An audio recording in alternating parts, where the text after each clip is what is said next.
आदाब, नमस्कार। आप देख रहे हैं INN चैनल। मैं हूं शेख अहमद अली। इस न्यूज बुलेटिन में आइए नजर डालते हैं दिन भर की बड़ी खबरों पर। सेक्रेटेरिएट में शहीद की गई 2 मसाजिद की दोबारा तामीर और उन मकामात पर नमाज अदा करने की इजाजत का मुतालबा करते हुए मुस्लिम तंजीमों की ज्वाइंट एक्शन कमेटी ने आज चलो सेक्रेटेरिएट एहतजाज मुनक्किद किया।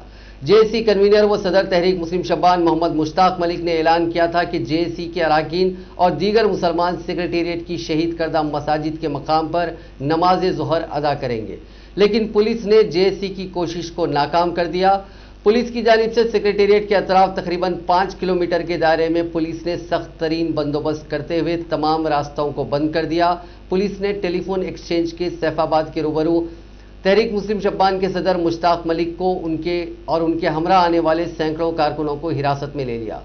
वहीं मजलिस बचाओ तहरीक के कारकुनों को जो रविंद्र भारती से सेक्रेटेरिएट की जानिब मार्च कर रहे थे, उन्हें इकबाल मीनार के पास हिरासत में ले लिया गया। हैदराबाद के अलावा तेलंगाना रियासत के कई अजला में मुस्लिम कायदीन को या तो होम अरेस्ट कर दिया गया या फिर उन्हें गिरफ्तार कर लिया गया। एक हिसाब से आज सेक्रेटेरिएट के इर्द गिर्द के इलाकों को पुलिस छावनी में तब्दील कर दिया गया और किसी को भी सेक्रेटेरिएट की सिमत जाने की इजाजत नहीं दी गई। पुलिस के इतने वसी बंदोबस्त के बावजूद सैकड़ों मुसलमान सेक्रेटेरिएट के करीब तक पहुंचने में कामयाब रहे। जब पुलिस ने उन्हें आगे बढ़ने नहीं दिया तो उन्होंने सड़क पर ही नमाज पढ़ना शुरू कर दिया।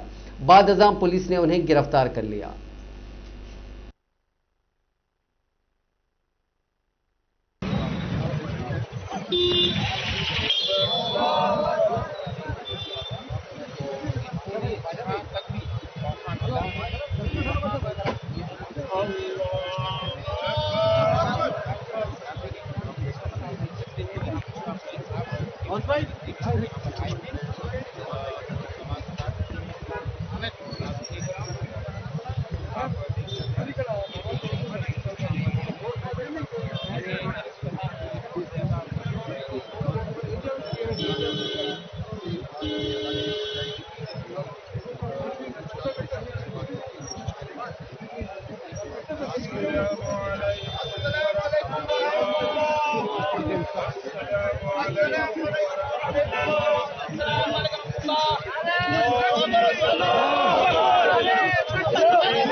मौलाना मोहम्मद वाला अली सय्यदना शफीना हबीबना मौलाना मोहम्मद मुबारक वसल्लम। अल्लाह आलम में अल्लाह मसाजिद को आबाद करने के लिए, मसाजिद में नमाज पढ़ने के लिए निकले थे। अल्लाह इन जालिमों और जाबिरों ने हमको नमाज से रोका है। अल्लाह इन सजदों को कबूल फरमा। अल्लाह इन निकलने वालों की जिद्दोजहद को कबूल फरमा। अल्लाह बेशुमार लोग गिरफ्तार कर लिए गए हैं, अजलाओं से निकलकर आने वाले गिरफ्तार कर लिए गए हैं, शहर के लोग गिरफ्तार कर लिए गए हैं। अल्लाह उन पर रहम फरमा। अल्लाह उनकी रिहाई के सामान पैदा फरमा। अल्लाह इन मसाजिद में सजदों के लिए आसानियां पैदा फरमा। अल्लाह ये जालिमों और जाबिरों के जुल्म। अजीम तर बल्दिया हैदराबाद की आवाम को मुफ्त 20,000 लीटर पानी की स्कीम से इस्तेफादा करने के लिए नया मीटर लगाना जरूरी है। इसके लिए आवाम को पहले 2,147 रुपये खर्च करने होंगे। इसके लिए वाटर बोर्ड ने 24 एजेंसीज को 15 mm और 20 mm के मैकेनिकल मीटर नस्ब करने के लिए मुकर्रर किया। हर डिवीजन को 2 एजेंसियों की जिम्मेदारी दी गई है। हर एजेंसी के पास 1 लाख मीटर दस्तियाब हैं। वाटर बोर्ड ने बताया कि घरेलू सारिफिन या अपार्टमेंट बल्क कनेक्शन के सारिफिन 1 दिसंबर 2020 तक मीटर का इस्तेमाल और इसको आधार से मरबूत करने का अमल 1 अप्रैल तक मुकम्मल करने वालों को एक साथ 4 माह की बिल जारी की जाएगी। हर माह 20,000 लीटर से कम पानी इस्तेमाल करने वालों को बिल अदा करने की जरूरत नहीं है। 20,000 लीटर से ज्यादा पानी इस्तेमाल करने पर ज्यादा इस्तेमाल पानी का बिल अदा करना होगा। बोर्ड ने कहा कि 31 मार्च के अंदर मीटर नस्ब करें और कैन नंबर को आधार से मरबूत करें। 1 दिसंबर तक मार्च तक बोर्ड की जानिब से मुकर्रर करदा बिल अदा करना होगा। इन 4 माह के बिल्स पर किसी किस्म का सूद अदा करना नहीं होगा। बोर्ड ने कहा कि अगर कोई मीटर नस्ब करने और आधार से मरबूत करने में 31 मार्च तक नाकाम रहे और वह अप्रैल के महीने या फिर उसके बाद में मीटर नस्ब करने वाले इस स्कीम से इस्तेफादा कर सकते हैं। अवाम इस सिलसिले में मजीद मालूमात हासिल करना चाहें तो इस नंबर पर 155313 पर रब्त पैदा कर सकते हैं।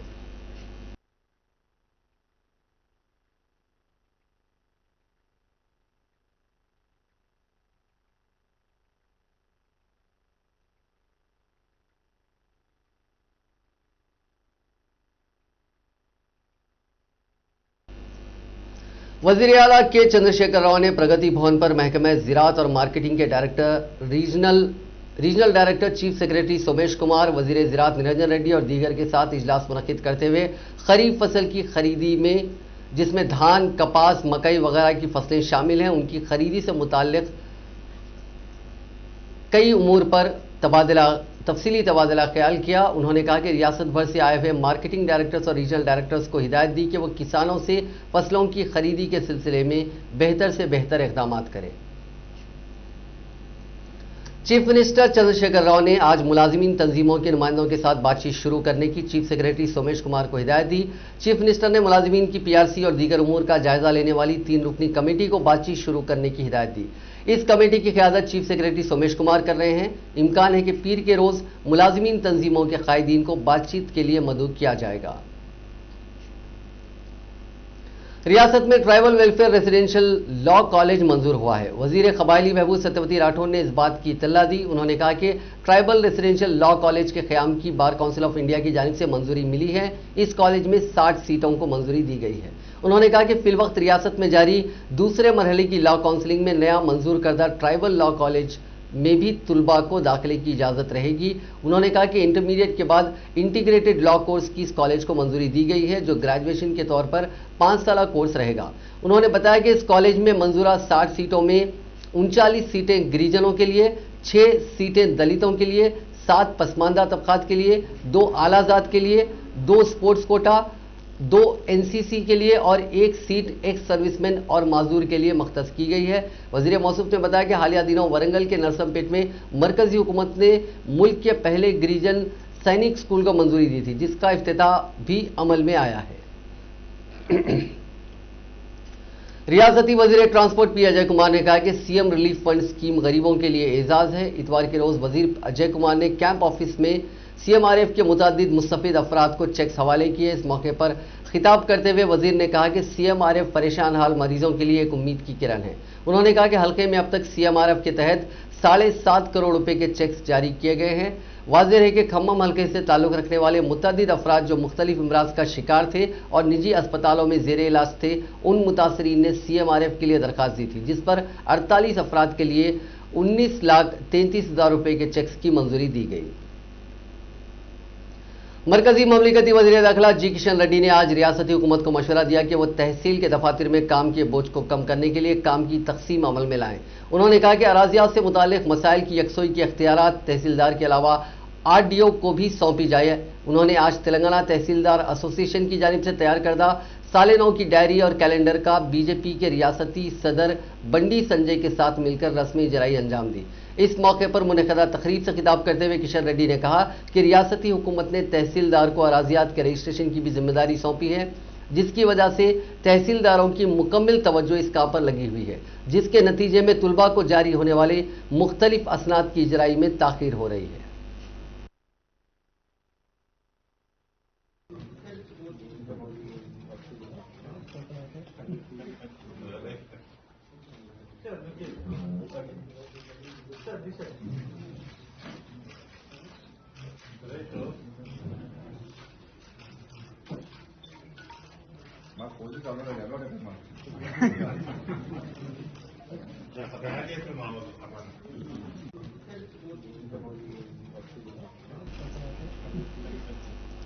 बीजेपी के रियासती सदर बंडी संजय ने कहा है कि चीफ मिनिस्टर चंद्रशेखर राव अपने फर्जंद तारक रामाराव को चीफ मिनिस्टर बनाने के लिए ही कालेश्वरम का दौरा करते हुए खुसूसी पूजा की है, ताकि चीफ मिनिस्टर बनने के दौरान हायल होने वाली तमाम बलाएं दूर हो सके।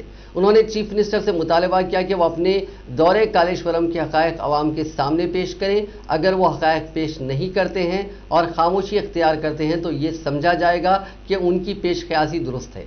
मीडिया के नुमाइंदों से बात करते हुए बंडी संजय ने कहा कि केसीआर के ड्रामों पर रियासत के अवाम भरोसा करने के मौक़िफ़ में नहीं है। उन्होंने मुस्तक़बिल क़रीब में टीआरएस की बीजेपी से मुफ़ाहिमत किए जाने की इत्तलात को हक़ाइक़ से बईद करार दिया और कहा कि इस तरह की इत्तलात दुरुस्त नहीं है। जिले करीमनगर के तेलंगाना चौक के पास हालात उस वक्त कशीदा हो गए जब टीआरएस कारकुनों ने सदर रियासती बीजेपी बंडी संजय की जानिब से वजीर आला चंद्रशेखर राव पर किए गए रिमार्क्स के खिलाफ बंडी संजय का अलामती पुतला नजर आतिश करने की कोशिश की। उस वक्त अचानक वहां बीजेपी युवा मोर्चा के कारकुन पहुंच गए और उसे रोकने की कोशिश की। काफी देर तक लफ्जी तकरार के बाद टीआरएस कारकुनों और बीजेवाईएम कारकुनों के दरमियान हाथापाई और तसादुम देखा गया। पुलिस ने दोनों पार्टियों के कारकुनों को हिरासत में लेते हुए पुलिस स्टेशन रवाना कर दिया। हल्दी बोर्ड के क़याम का मुतालबा करते हुए तेलंगाना के जिले निजामाबाद में हल्दी के किसानों और हुक्मरान जमात टीआरएस के कारकुनों ने बीजेपी के रुकने पार्लियामेंट अरविंद का पुतला नजर आतिश किया। उन्होंने रुकने पार्लियामेंट पर बरहमी जाहिर करते हुए इल्जाम लगाया कि अरविंद ने इंतखाबात से कबल जिले में इस बोर्ड के क़याम की यकीन दहानी करवाई थी। उन्होंने कहा कि अरविंद ने इस वादे को फरामोश कर दिया है। जिले के कुमरापल्ली, एरुला गुटला, बालकोंडा और दीगर इलाकों से ताल्लुक रखने वाले किसानों, किसान तंजीमों, निजामाबाद टीआरएस के कारकुनों ने रुकने पार्लियामेंट पर बरहमी जाहिर करते हुए कहा कि उनसे किए गए वादे को रुकने पार्लियामेंट ने पूरा नहीं किया। उन्होंने अरविंद से मुतालबा किया कि वो जिले में हल्दी की फसल पर अक़ल तरीन इमदादी कीमतें किसानों को फराहम कराने को यकीनी बनाएं या फिर अपने ओहदे से मुस्तफ़ी हो जाएं। सलाहियत पर किसी की इजारादारी नहीं है, ये बात एक कम उम्र लड़के ने साबित कर दी। उसकी सलाहियत देखकर हर कोई हैरान है और उसका बजा तौर पर एतराफ़ तेलंगाना के वजीर इंफॉर्मेशन टेक्नोलॉजी केटी रामाराव ने भी किया। तफसीलात के मुताबिक सोशल मीडिया के मुख्तलिफ प्लेटफॉर्म्स पर इन दिनों इस कम उम्र लड़के की करतबबाजी की वीडियो तेजी के साथ वायरल हो रही है। ये लड़का अपने साथियों के साथ खेल के दौरान ये करतबबाजी कर रहा है और किसी ने इस करतबबाजी की वीडियो बनाकर सोशल मीडिया पर वायरल कर दी। ऐसा महसूस होता है कि लड़का किसी पेशावर से जिम्नाजियम की तरबियत हासिल कर चुका है। इस मुख्तसर 16 सेकंड की वीडियो, जिसको समाजी राब्ते के मुख्तलिफ प्लेटफॉर्म्स पर अब तक हज़ारों अफराद ने देखा, रियासत के वजीर इंफॉर्मेशन टेक्नोलॉजी की तवज्जो भी अपनी जानिब मजबूल करवा ली। पी विष्णुवर्धन रेड्डी नामी शख्स ने इस वीडियो को ट्वीट किया और रियासती वज़रा केटीआर व श्रीनिवास गौड़ को टैग किया। केटीआर ने इस वीडियो को पसंद किया और इस लड़की की करतबबाजी को देखकर कहा कि वह हैरत ज़दा है।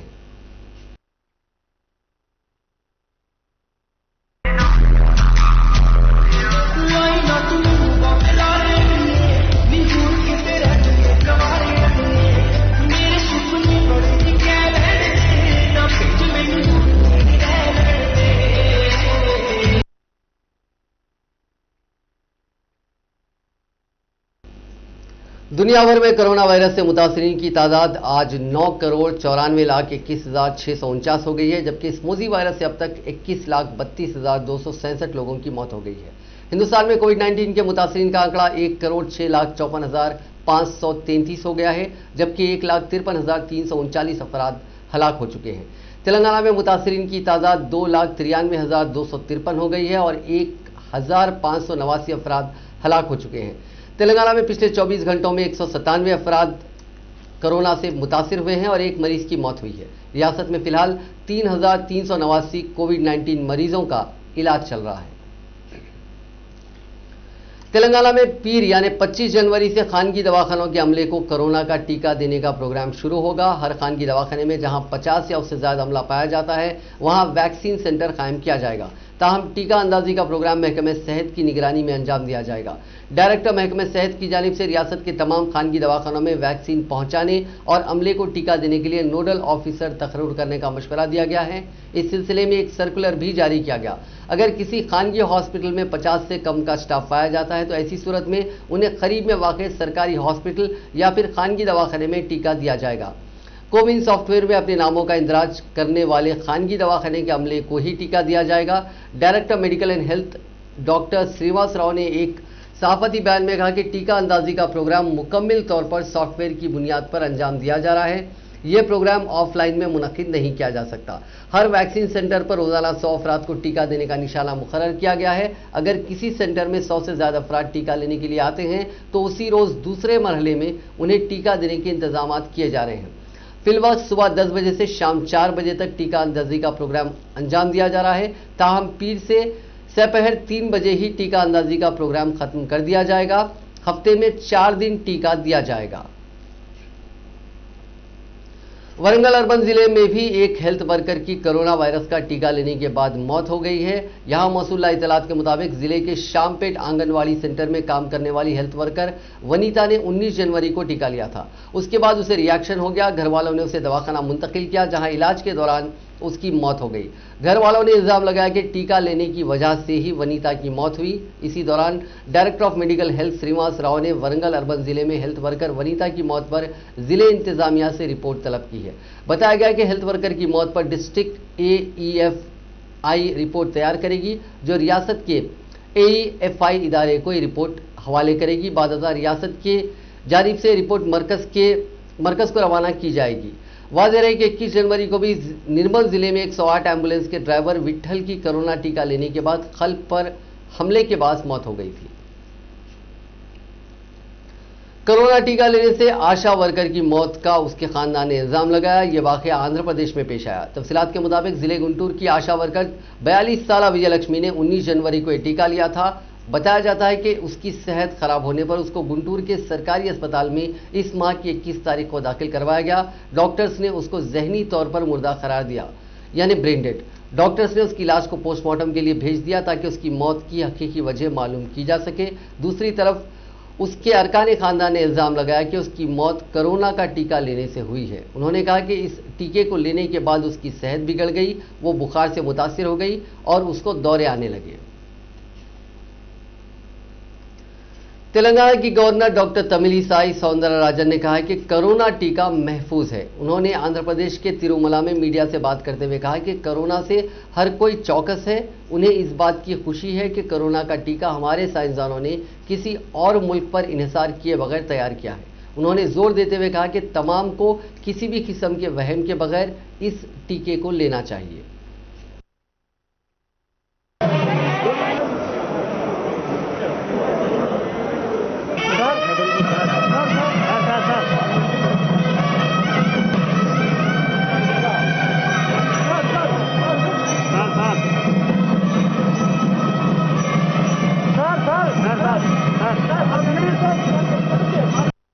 వినాయగర్ కోయిలకు వందదు எனக்கு மிக்க மகிழ்ச்சி.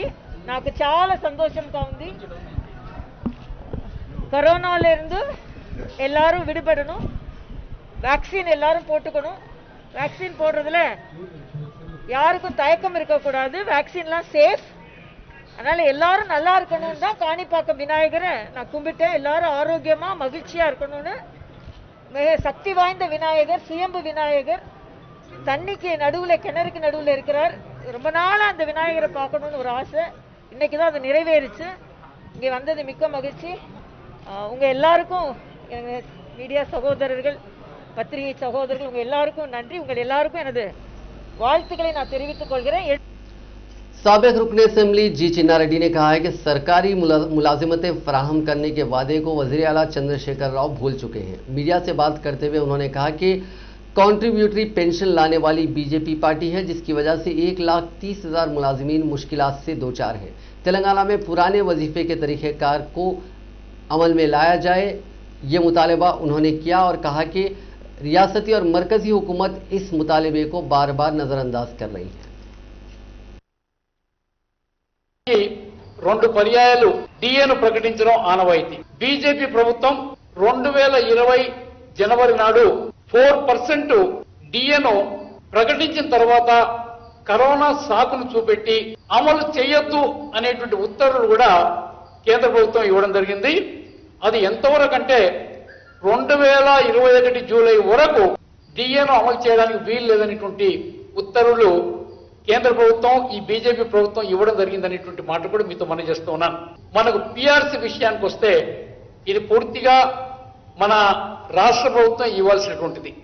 ఇలా పిఆర్సీ ఎప్పుడు కూడా 5 సంవత్సరాలకు ఒకసారి పిఆర్సీని రివైజ్ చేయడం జరుగుతుంది. అదే కేంద్రం అయితే 10 సంవత్సరాలకు ఒకసారి కొత్త పిఆర్సీని ఇవ్వడం జరుగుతుంది అనేటువంటి. ఇలా ఉద్యోగస్తులందరూ కూడా పిఆర్సీ కాకపోయినా కనీసం ఐఆర్ ఇవ్వడానికి రాష్ట్ర ప్రభుత్వానికి అధికారం ఉంది. ఈ బీజేపీ बल्दी नज़्मो नस्क के सेक्रेटरी अरविंद कुमार ने दुर्गम चेरुवु के केबल ब्रिज पर 5K और 10K रन का इफ्तिताह किया। दुर्गम चेरुवु को आलमी सतह पर मकबूलियत में इजाफे के लिए ये रन का अहतमाम किया गया। इस रन में अरविंद कुमार के अलावा आवाम की कसीर तादाद शामिल हुई। केबल ब्रिज पर पहली बार इस दौड़ का एहतमाम किया गया था। इस मौके पर अरविंद कुमार ने कहा कि हैदराबाद तेजी से तरक्की कर रहा है, खास तौर पर सयाहत के शोबे में मजीद मकबूल होने के लिए मुख्तलिफ अवामी तंजीमों के ताउन से इस रन का एहतमाम किया गया है। 5 के रन का इफ्तिताह महकमे सनत के सेक्रेटरी जयेश रंजन ने अंजाम दिया।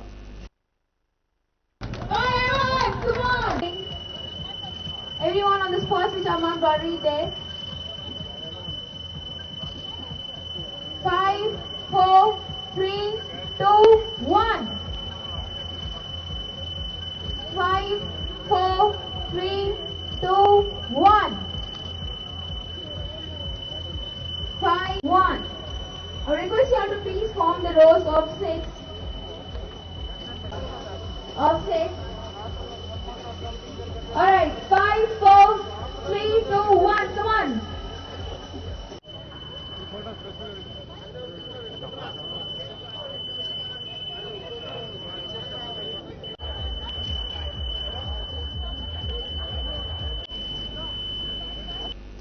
वजीर आजम नरेंद्र मोदी आज रिपब्लिक डे परेड में परफॉर्म करने वाले एनसीसी कैडेट्स के बीच पहुंचे। उन्हें मुखातिब करते हुए वजीर आजम ने कहा कि हमारा मुल्क बहुत सारी काबिलियतों से भरा हुआ है, लेकिन उसके बावजूद करोड़ों आम आदमियों के जो ख्वाब हैं वो पूरे नहीं होते।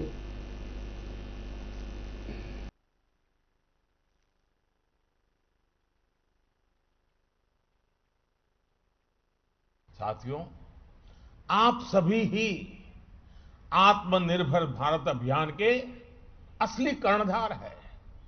एनसीसी हो, एनएसएस हो या फिर दूसरे संगठन हो, आपने देश के सामने आने वाली हर चुनौती, हर संकट के समय अपनी भूमिका निभाई है। कोरोना काल में भी आपने जो काम किया वॉलंटियर्स के रूप में, उसकी जितनी प्रशंसा की जाए वो कम है। जब देश को, शासन प्रशासन को सबसे अधिक जरूरत थी, तब आपने वॉलंटियर्स के रूप में आगे आकर व्यवस्थाएं बनाने में मदद की। आरोग्य सेतु ऐप को जन जन तक पहुंचाना हो या फिर कोरोना संक्रमण से जुड़ी दूसरी जानकारियों को लेकर जागरूकता, आपने प्रशंसनीय काम किया है। कोरोना के इस काल में फिट इंडिया अभियान के माध्यम से फिटनेस के प्रति अवेयरनेस जगाने का आपका रोल महत्वपूर्ण रहा है। साथियों, जो आपने अभी तक किया, उसको अब अगले चरण पर ले जाने का समय आ गया है। और मैं ये आपसे इसलिए कह रहा हूं क्योंकि आपकी पहुंच देश के हर हिस्से, हर समाज तक है। मेरा आपसे आग्रह है कि आपको देश में चल रहे कोरोना वैक्सीन अभियान में भी देश की मदद करने के लिए आगे आना है। आपको वैक्सीन को लेकर सही जानकारियां देश के गरीब से गरीब और सामान्य से सामान्य नागरिक को देनी है। लद्दाख में चल रहे तनाव को दूर करने के लिए आज हिंदुस्तान और चीन के बीच कोर कमांडर लेवल के 90वें दौर की बातचीत हो रही है। हिंदुस्तानी फौज के अहदेदारों ने बताया कि ये मीटिंग ईस्टर्न लद्दाख में चुशुल सेक्टर के सामने मॉल्डी में होगी। इस इलाके में दोनों अफवाज के बीच कई महीनों से तनाव चल रहा है। इसे सुलझाने के लिए अब तक 8 बार बातचीत हो चुकी है। इसके बावजूद कोई खास नतीजा नहीं निकला। पिछली बार 6 नवंबर को दोनों अफवाज के अहदेदार बातचीत के लिए चुशुल में मिले थे। 2.5 महीने बाद हो रही इस मीटिंग में कोई हल निकलने की उम्मीद जताई जा रही है। कांग्रेस कायद राहुल गांधी ने इतवार के रोज तमिलनाडु के ईरोड में रोड शो किया। यहां उनके हामियों की काफी भीड़ दिखी। राहुल ने रोड शो की शुरुआत में ही मरकजी हुकूमत पर निशाना साधा। उन्होंने कहा कि मैं यहां ये बताने के लिए नहीं आया हूं कि आपको क्या करना है या आपको मुझे मेरे मन की बात कहनी है। मैं यहां आप लोगों के मसाइल सुनने और उनका हल तलाश करने में मदद करने के लिए आया हूं। राहुल गांधी 10 दिन में दूसरी बार तमिलनाडु पहुंचे हैं। यहां इसी साल इंतखाबात होने हैं। इस बार उनका यह दौरा 3 दिन का है। इन 3 दिनों में वो अलग अलग शहरों में रोड शो और पब्लिक मीटिंग्स करेंगे।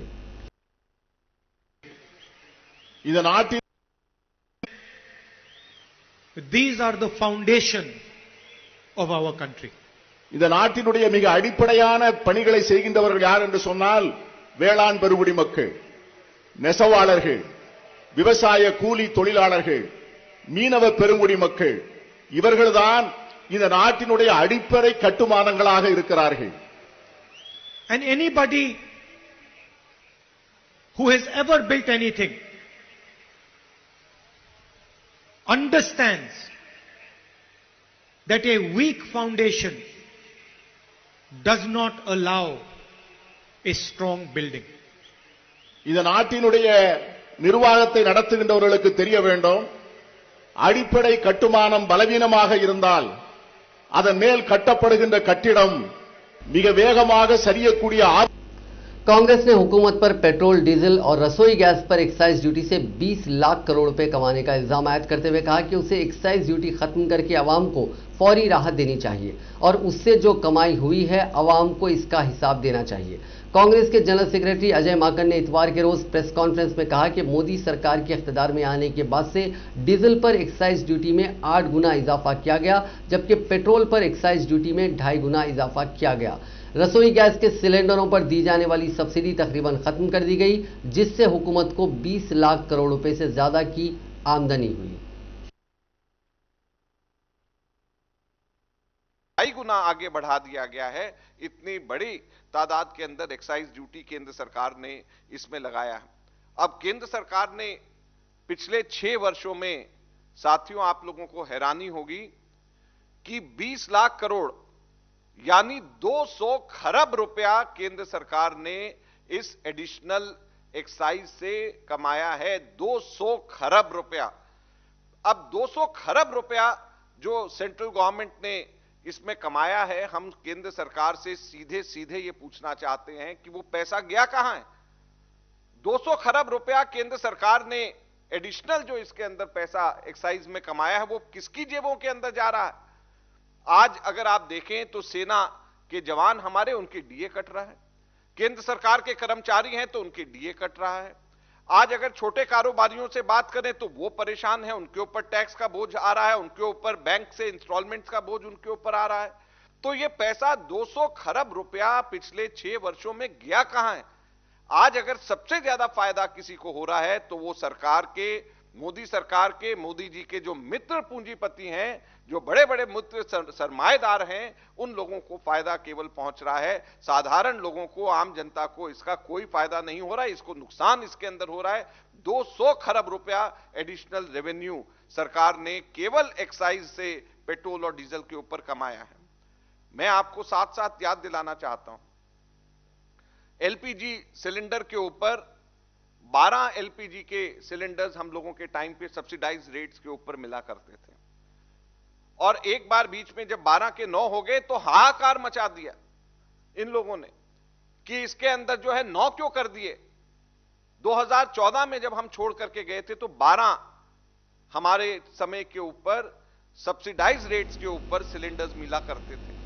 आज वो पूरी की नेशनल कॉन्फ्रेंस के नायब सदर व साबिक वज़ीर आला उमर अब्दुल्ला ने हुकूमत पर तंज करते हुए कहा कि जम्मू कश्मीर में मोबाइल इंटरनेट की सुस्त रफ्तार के चलते इस यूनियन टेरिटरी के लिए आओ जम्मू कश्मीर में सरमायाकारी करें, हमारे पास मुल्क में सबसे सुस्त इंटरनेट है का नारा मौजू होगा।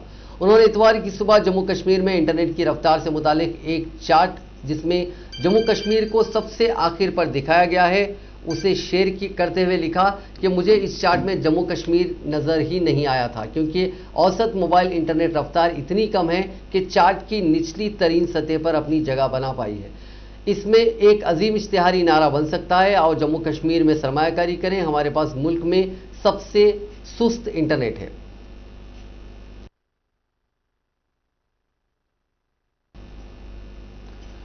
नाज़रीन, इस खबरनामे को ख़त्म करने से पहले हम आपको बता दें कि सेक्रेटेरिएट के मसाजिद को लेकर आज जो एहतजाज किया गया, इसका तफसीली कवरेज हमने एक और प्रोग्राम हमारे ख़ास बात में किया है। आप ख़ास बात का प्रोग्राम ज़रूर देखें ताकि आपको सेक्रेटेरिएट की दोनों मसाजिद से जुड़े सभी मामले बहुत खुल के आपको उसमें समझ में आएंगे। नाज़रीन, इस न्यूज़ बुलेटिन में बस इतना ही। देखते रहिए INN चैनल।